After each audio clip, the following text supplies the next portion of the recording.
Maxilius for bringing in Pandora's Box. We'll see you a little bit later for some fun. Okay, so this is the Pandora's Box, and we are going to delve into the conversation by using certain prompts. And now I've asked each of you to bring a special item, and I was going to start with you, Charmaine.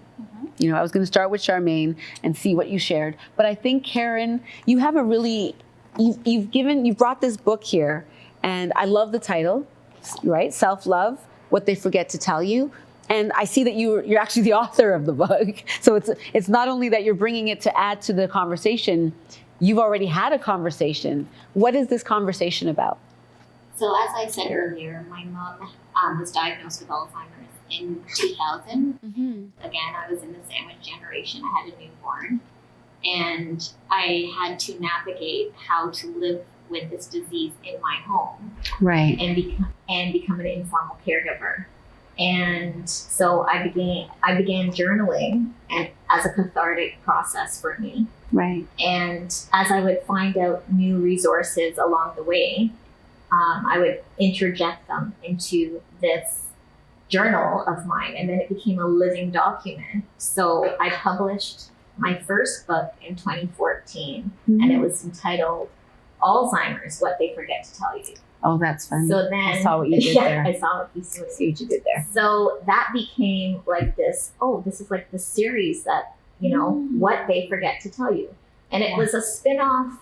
I'm aging myself. Well, everyone knows now. But when I was younger, I was fascinated with these Tell Me Why books. So these Tell Me Why books would be about like animals, electricity, and then everything was in these books. I remember those books. Right. And so now we have Google, so they don't need that. Right. So I thought of a series of what do they, like the same thing that we're actually speaking about today. It's sort of like a spin-off of exactly what they don't tell you.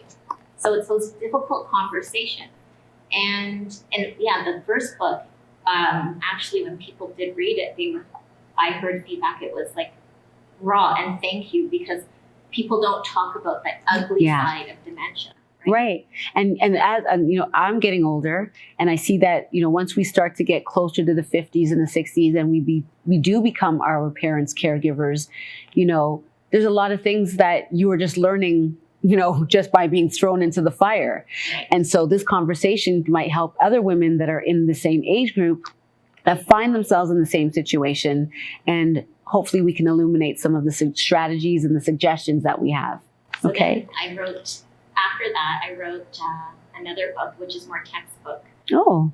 It's called Dementia and the Brain, What They Forget to Tell You. Because not educating people on not only can you get dementia from like genetics, right? You can get it from other sources. Interesting. Yeah. And then it became a living document. So this sort of was why it's important to me, is because now that I'm on the other side and I'm exhaling out of this journey, right? I'm processing, like I'm grieving, I'm processing the loss, and I'm figuring out who I am, right? Not as a caregiver, and a wife, a mother, right? Who's Karen?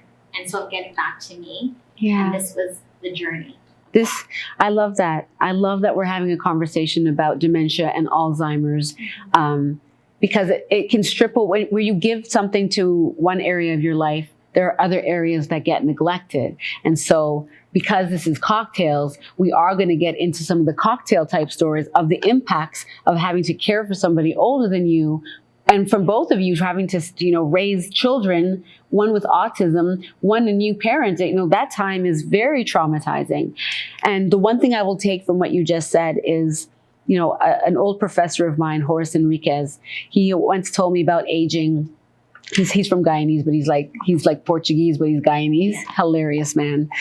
He said to me, as we get older, it has a lot to do with what we want to hold on to, not what we want to lose. And that always stood out to me. And from hearing your stories already, I can kind of get a sense that you do want to, keep on holding on to things, because we lose so many as we get older. Yeah, I can totally get that. And what about you, Miss Fifi? Oh, no, actually, you're getting away with too much here. Okay. Can we flip it up here? I know that this is what you put in here. What in the hell is this? Can somebody please tell me what the hell is this. Do I dare even open it? You can open it. I don't want to open it. Okay, so this is actually it's quite controversial. Oh. To many, they might think, okay, like where are we going with this? Yeah. But what this is a sex toy. What? Yes, and it's called the We Vibe. The We Vibe. Now, it's not meant, right now, I'm not meant to get all kinky or anything like that. And there's a purpose to why I put this in the Pandora's box. Wait, you just said you're not supposed to get kinky? No, in this forum. Oh, okay, here. Because I'm like, kinky in this forum. listen, that is very important information for me to know. Because as I get closer to 60, I plan on still enjoying that part of my life. So now, when you first spoke about storytelling and things that our aunties and our mothers and our grandmothers, Yeah. what did they tell you and that they passed along that has actually impacted you? Right. Coming and being raised from Jamaican Caribbean parents, unfortunately, I was never told about Vibrators? sex. Oh, No, sex. Sex. Forget vibrators. You haven't even told that. Yeah, no. So basically, I was sexually awkward as a young woman, and the only thing that my mother did pass down to me and teach me was that you're supposed to, treat your man really good, cook for him, clean for him, and there was never anything about you as a woman and being pleasured sexually. Right. It was, you have sex with your man and you just make sure he enjoys it. And wow. we also were raised, I'm a woman from a particular generation, that we are not supposed to feel pleasure when we're having sex. It's just basically about pleasing the man, but we're not supposed to experience it, pleasure. And if we do, then there's all kinds of labels placed on you. You then you're a whore, you're a slut, if you start to enjoy having sex, you're a freak. Right. So it's very interesting because I didn't learn much from my mother or my grandmother, but I learned so much from my daughter, she's 32, and she does a podcast, and it's called the Nympho Diaries. Yes. She's my twin soul, I think. So basically what I've learned from her is that as women, we need to be able to take back our sexuality and we have to be able to own it. And having a man is great for companionship and for sexual pleasure, but it's not the be all to end all. And we need to be able to know if we understand what pleases us and if we are able to pleasure ourselves, then we should be able to, when you have that partner, you should be able to, the dance of sex and intimacy, it's a beautiful thing. So, and I think also we do get caught up as women, where I'm not going to bother. Why? What? A vibrator? No, I'm not going to do that. I'm good. I just need a man in order to feel good sexually. And I kind of like both. Yeah, it's good and this is actually good for couples as well. Oh yeah. Yes, but it's in a neat little package. Like, you want? Should I? What does it look like? So. What? Yeah. So. First of all, I love the color. Yes. And I'm not experienced, so I don't know which part's going where. I don't get what's going on there. I'm not going to do that tutorial. Okay. So I just wanted to show you what it looks like. But in terms of getting back to your partners and men, and generally sexually, many women, they choose the wrong partners because all they think about is, you know what, I'm horny, I need sex, and he looks good, and that's where... I have a word for that. Yeah. I think this is the one. What does it say? Thirsty as fuck. That's what this is about. Thirsty AF. Yeah. That we fall into these thirst traps of loneliness and wanting to belong. And then next thing you know, you're tolerating things in your life that has no business being there, but you're thirsty, so you go drink it. Absolutely. I'm glad that you said that. Because That's real. That's a typical thing, because we just basically, you know what, I'm horny, and this guy, he looks good. He bought me a couple of drinks the other day. Wow. And you know what, A couple of drinks. yeah, so I'm gonna, you know, go for it. And then what happens is you're left on, it's an unfulfilling relationship, because you feel that he's supposed to pleasure me, and it's just not working out. So on to the next. You know, this guy didn't work out well. He didn't pleasure me sexually. So That becomes the standard. That becomes the and then standard. it goes on and on and on that way. Wait, that still exists in the 60s? In the late 50s, early 60s, this I still have to deal with this? Absolutely. Oh my So- God, guys, you got to do your part of the story, man. Like, come on, I can't do all of the healing for the whole relationship. Yeah. What are you saying? You're saying that she's 24 having the same experience? I thought it was gonna get better. No, because you're okay. So there's that narrative of women of my age that feel that you need a man in order to feel fulfilled sexually. So what happens is they don't feel that they can actually. They're embarrassed to know what it's like to pleasure themselves. They feel that, oh, I can't do that. I need a man. And then what happens is they fall into that trap, and that thirsty trap. And then, then they're finding that because a man is a man. You know what? You're offering sex. I'll take it.